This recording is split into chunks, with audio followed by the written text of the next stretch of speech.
Hello mga ka-journey! Nandito tayo ngayon sa Simbahan Bato sa Laurel, Batangas. Isa sa pinakakaibang simbahan dito sa probinsya.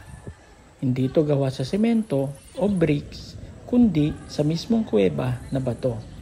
Tara, samahan niyo ako. Silipin natin ang ganda at kasaysayan ng lugar na ito.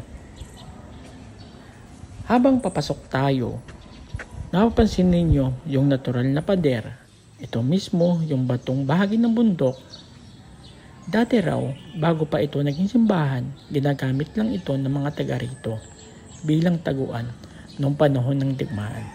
Pero ngayon, isa na itong sagaradong lugar ng dasal at pagninilay. Ang lamig at tahimik sa loob, parang kahit hindi ka magsalita, mararamdaman mo na agad ang presensya ni Lord. Eto na tayo sa altar. Ang ganda no? Simple lang pero napakasolemn.